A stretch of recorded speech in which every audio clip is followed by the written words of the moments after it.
Someone once said that chasing dreams is just a comedy show, but I think it's time to spice things up and see Rudy's hilarious. Ruddy, this kid, is all about chasing dreams, yet he can't even conjure up a student ID from Notre Dame. The big competition is just around the corner, but with only $10 in his pocket, buying a ticket feels like playing the lottery.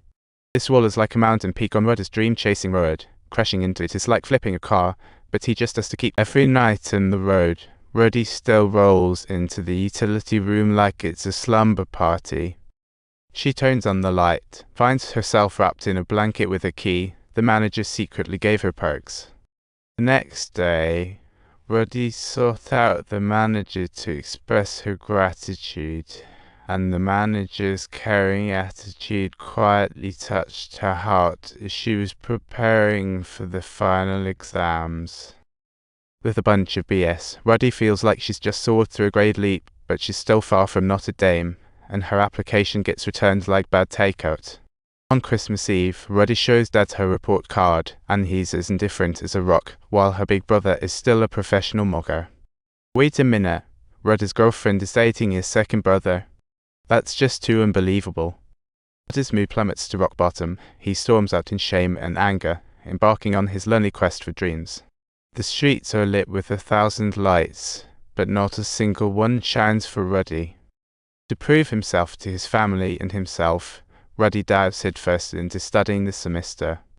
She trains like a beast, yet her transfer application still gets denied, a time wasted like it's playing the waves.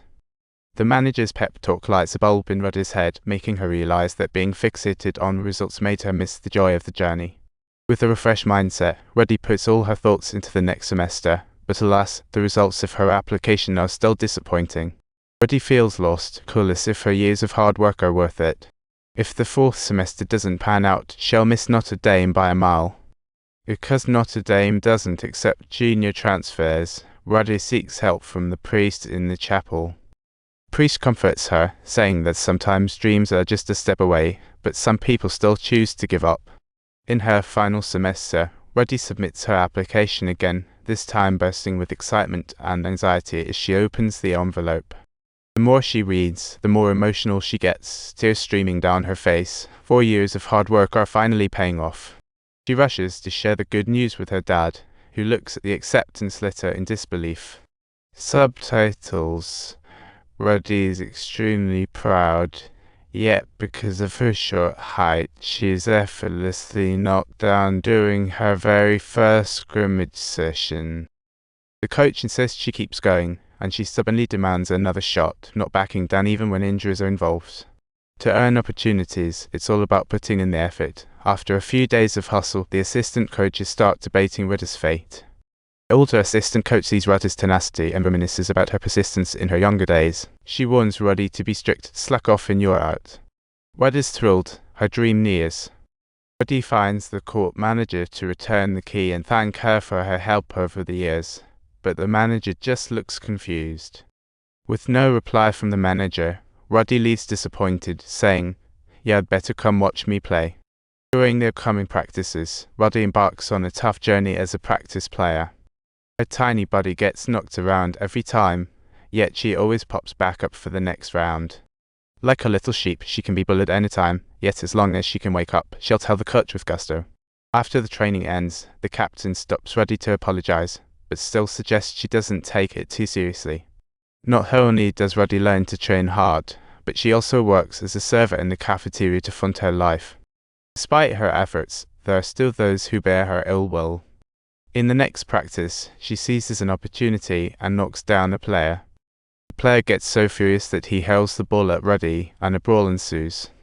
The head coach notices the chaos and steps in, his voice booming like thunder. "What on earth are you doing? How hard is it to simplify your life into a single sentence? You should know what you're doing." Rudy quickly tells her family the news about joining the team, though she struggles to hide her injuries. But her dad and brother still don't believe she made the team, as they've never seen her on TV. After returning home, Rudy sought out the coach, expressing her hope to be given an opportunity to play in the final season as a special gift for her father. Given Rudy's performance over the year, the coach readily agrees. Red is so happy she nearly takes off. But soon enough, she sees news of the coach's resignation in the paper. It's a bolt from the blue. Rudy keeps pushing, yet her name still doesn't make the starting list. Her heart feels like ashes. She only sheds her unfulfilled tears in the dark of night, feeling the weight of disappointment. The final game arrives, and Rudy checks the list with hope, but still, no name. Maybe the outcome was already sealed. She just hopes for a tiny glimmer of hope. Subtitles. Rudy is completely overcome with despair, and the official players standing beside her also feel that it's unjust. After all, she's the one who has missed a single training session in 2 years. After all this effort, she's left with nothing but a cold resolve. It truly breaks her heart. The manager tells her that there are bigger tragedies in the world, but Rudy knows deep down she hasn't been able to prove her worth to her family.